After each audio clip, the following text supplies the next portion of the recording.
Hi, Invest Collegian families. This is Mr. Stovall. Today I will be reading an excerpt from Who Got Game? A Baseball's Amazing and True Stories, written by Derek Barnes and John Budget. Who got game? Well, it might be someone that you didn't even know exists until now.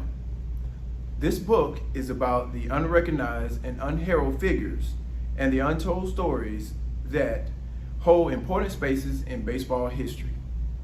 Here are 42 priceless tidbits, astronomical statistics, untouchable records, unforgettable plays, and hilarious stories, and some of the most important baseball folks you've probably never heard of. For an example, Satchel Paige. Many historians and fans consider Leroy Robert Satchel Paige, a Mobile, Alabama native, the greatest pitcher who ever lived.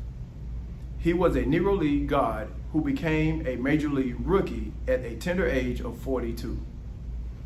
He was way past his prime, but still able to stand on any baseball mound and toss heat to batters half his age.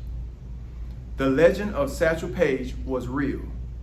He was a tall, right-handed pitcher with long limbs and a smooth delivery. He could toss every single pitch in the book with ease. He was also a real showman. Sometimes he would stare down his batter, wind up, and then pause right in the middle of his pitch. Baffled batters would swing and miss every single time.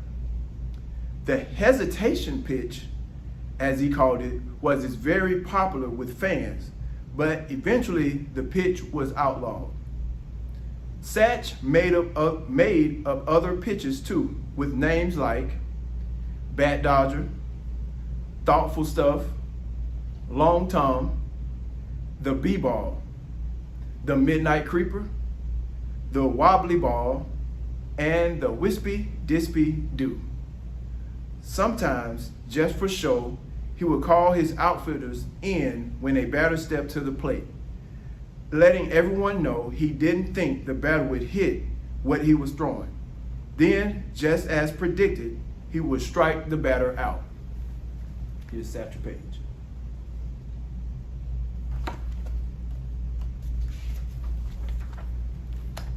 During the 1942 Negro League World Series against the vaunted Homestead Grays, Satch famously claimed he walked two batters just so he could get a shot at a power slugger, Josh Gibson.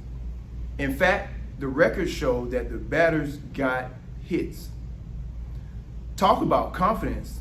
Satch struck out Big Josh out 1, 2, 3, of course. Satch landed his first major league start 6 years later in 1948 with the Cleveland Indians. That year, he helped the Indians make it to the World Series and become the first black pitcher to pitch in the Major League Championship. He went on to play for the St. Louis Browns. In 1965, at the age of 59, Satch pitched his last pro game with the Kansas City Athletics.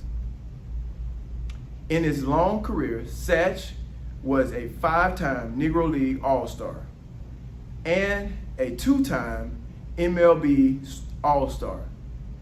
He was one of the first players from the Negro League to win a World Series championship, and as he was the first player from the Negro Leagues to be inducted into the Baseball Hall of Fame. If only black players had the chance to play in the major leagues before 1947, Satch might have rewritten the record books. Those who had a chance to see him play or to play against him hold the same opinion. He was the greatest of all time. Again, this is an excerpt from Who Got Game? Baseball's Amazing but True Stories.